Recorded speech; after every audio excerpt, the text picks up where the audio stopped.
All right. Good morning, PT on Ice Daily Show. This is Jordan Berry, lead faculty for cervical and lumbar spine management. It is Tuesday, so that means it's Clinical Tuesday. Today, we are talking about why in the clinic you have to slow down to speed up.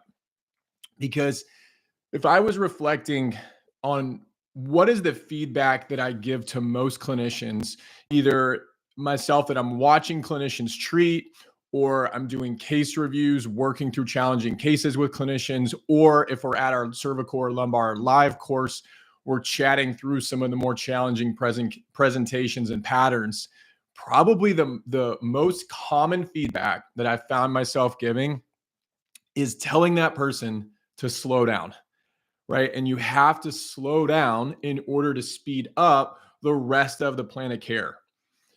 So I want to unpack why, if you slow down during the initial eval and during the first few subsequent follow-up sessions, you are going to be able to, in turn, speed up the rest of the plan of care and maximize your outcomes in the clinic.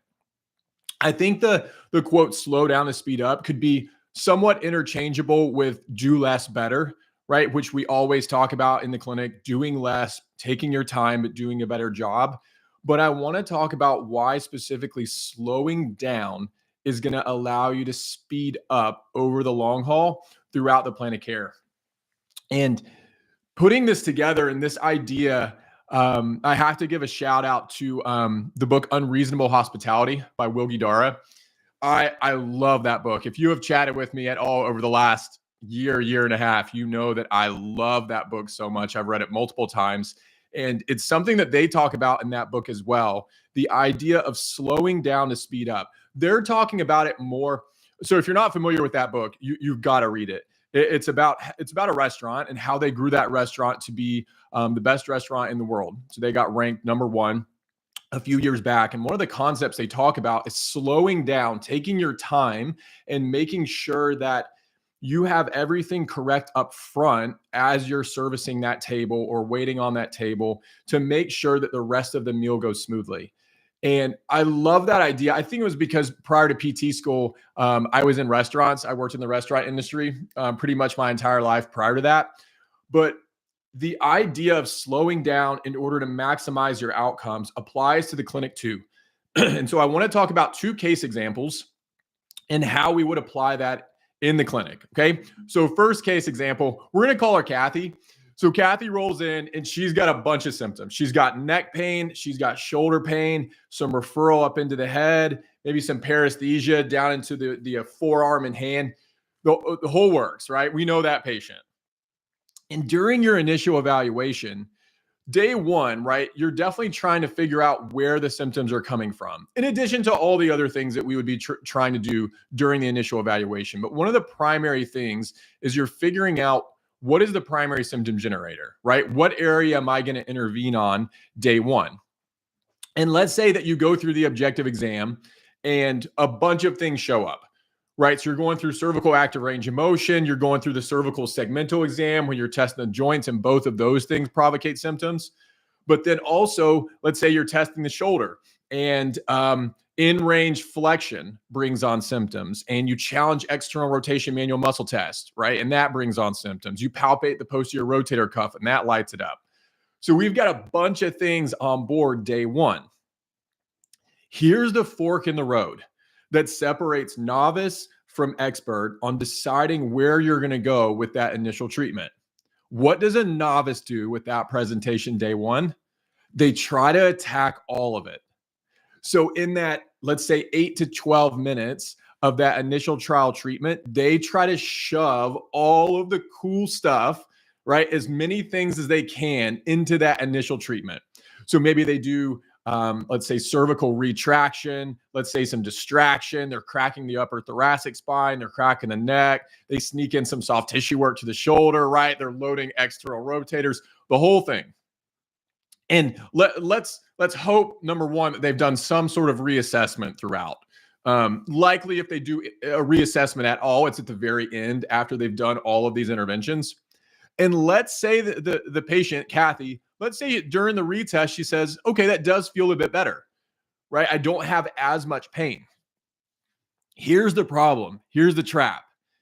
Regardless of whether or not the patient is feeling better, right? And whether or not they improve over the next session, you have just set yourself up for disaster because you have no idea what treatments actually help the patient. And they have no idea what treatments actually helped. So over the next few days between this session and the next session, they have absolutely no idea what they should focus on, what area they should be focusing on, what they should be paying attention to.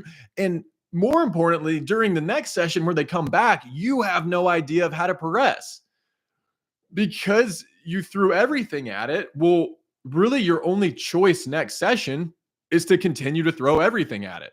So next session, you've got to crack the neck. You've got to crack the upper back. You're doing the soft tissue work, the retraction. You're loading the shoulder, maybe some dry needling now, some soft tissue work, right? You're doing all the things because you did that initially, and now we've just got to continue with that.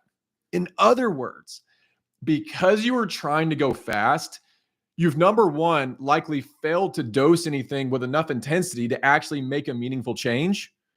And number two, if you plateau, let's say on visit 4, visit 5, you literally have no idea what to shift to or where to go because you threw the kitchen sink at it. So you tried to go fast early on and you wound up slowing yourself down over the long term. Now, on the other hand, right, the expert, that initial evaluation after you do the objective exam and all the things show up, what if you step back and said, Kathy, we're seeing some different things here. We have some things that showed up in the neck, some things in the shoulder that both brought on your symptoms. However, for today, I'm only going to treat the neck. We will treat the shoulder over the next few sessions, but today I'm only going to treat the neck so that we know over the next week or so what things are actually related to the neck and changing. Now, I want to say here, I don't think it matters if you treated the neck or the shoulder day one. I think what matters is that you actually just chose one area and you stuck to that one area. Because let's say she comes back, say Kathy comes back next session and she's feeling a bit better. Well, because you only treated the neck, you now know exactly how to progress things. You can say, okay, Kathy, that's great. I'm glad actually everything's actually a bit better than what I was expecting. So now we know the symptoms are primarily coming from the neck, not the shoulder. Now we can focus here. Or if Kathy comes back and maybe she's not doing so hot, right? You're not seeing the symptom change that you would expect, right? It's not ideal, but you can still spin it now in a positive way. You can say, okay, Kathy, that's great information. That's not the changes that we were expecting, but what that does is confirm that maybe it is the shoulder that's driving more of the symptoms. So today, if you don't mind, I'd love to change gears and focus now on the shoulder, and we will be able to track this forward and see what kind of symptom change we get from that. But either way, you can now dial in the rest of the plan of care, right? You started out slower. You took your time during those first few sessions to understand the presentation. And now you're going to speed up the progress over the next few visits. And you're going to end up making more change over the long term than that novice clinician that wanted to throw everything at it from the start. Most complex clinical presentations are just simple presentations, simple patterns stacked on top of each other. I repeat, most complex clinical presentations are just a few simple presentations stacked on top of each other. So all you have to do is take your time and tease them out one by one to figure out what is causing what and what is affecting what, and that will guide how you move forward. Okay, example number 2. This one's a little bit shorter, a little bit more simple, right? So let's say Kathy rolls in, more simple presentation. She's got some unilateral low back pain referring down into the glute. Okay, you go through your objective exam, lumbar active range of motion, pretty limited in all planes, and recreate some symptoms, right? So it's pretty stiff and a bit painful, specifically flexion, super limited, right? She bends forward, no reversal of the lumbar spine, segmental exam, super stiff, hip, totally clear. And you decide for your initial trial treatment that you want to mobilize the lumbar spine, right? You want to see if we can improve some of that motion. And let's say you choose that sideline lateral glide, non-thrust mobilization. Side note, if you don't know that lateral glide mobilization, you've got to learn that. We teach that in the live lumbar management course. For sure, that is by far my most used non-thrust mobilization to the lumbar spine. Anyway, let's say that you choose that and you dose that for 2 to 3 minutes. Kathy gets up, and let's say you reassess flexion, and she's got a nice 5-degree change in range of motion. So she improves by about 5 degrees and a little bit less pain. Now, nothing miraculous, but you see a small positive change. Okay, here's that same fork in the road of novice versus expert. So if you were to ask that clinician, the novice clinician, what are you going to do next? Almost always they are going to say, well, I'm now going to do blank, which is some other cool intervention, right? Well, I'm going to do some dry needling. I'm going to do some decompression with cups. I'm going to crack their back. I'm going to do this exercise. It's something different. On the other hand, what does that answer look like from the expert? When you see that small positive change, what are you going to do next? More. You're going to do more of it.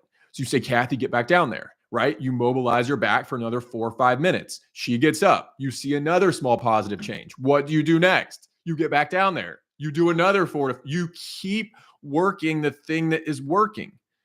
The expert sees the change and doubles down and does more of it. Maybe you change your angle a bit, right, on the mobilization. Maybe you do both sides. Maybe you work up and down the lumbar spine again, but you are not leaving that intervention while it's still giving you additional benefit. You ride that horse until it bucks you. If it works, great. Do more of it. Instead of trying to cram everything that you possibly could during that session, right, into that one session, focus on the thing that is working and just increase the intensity. And now the patient has one thing to focus on. They know exactly what is actually changing their symptoms, and you can sell the next session. Just say, Kathy, when you roll in here next time, we're going to add a little bit of A, B, and C on top of the thing that we already know is working. And now you can take your time, right? And you can stack interventions on top of each other. So many times in the clinic, when I'm reviewing the quote unquote challenging cases with clinicians, when they're telling me what they've done, right, throughout those first few sessions, they typically have done at least one intervention that has given some change, some positive change, some improvement. And I always ask, well, why didn't you do more of that? Why did you actually go to this instead of just doing more? And it's crickets. We're so obsessed with doing things, with trying to give the person more interventions, more of our skill set, instead of just doubling down on the thing that's working. So I will take something in the clinic. If an intervention is working, let's take that lumbar spine mobilization. I will just hammer it until it doesn't work anymore, right? So if you're retesting 4 times during a session and every time it gets better, just continue to use that same intervention until on your retest, it fails to give additional benefit. It will simplify your clinical reasoning. Slowing down with your intervention, again, allows you to speed up over the long haul. So think about those 2 examples this week in the clinic, slowing down to speed up. So early on in the plan of care, focus on tackling one area, commit to it, and watch your decision-making throughout the rest of the plan of care become so much more clear, right? And once you do have that treatment that's working, commit to it and ride that horse until it bucks you, until when you retest, it gives you no additional benefit. But if it does, you stick with it. Those 2 things together are going to allow you to maximize your outcomes in the clinic. All right. Would love to hear thoughts on this. If you want to learn more about this or that technique that we mentioned or any of the clinical reasoning around it, we've got a few live courses coming up. Let's see. For cervical management, we've got one in February in Simi Valley, California. We've got 2 in March in Kuna, Idaho, and Longmont, Colorado. And then for lumbar management, we've got 1 in March in Cincinnati that is actually sold out already. And then we've got Milwaukee, Wisconsin at the end of March as well. So that is it, team. Have an awesome Tuesday in the clinic. If you're coming to a cervical or a lumbar live course, we will see you soon. Thank you.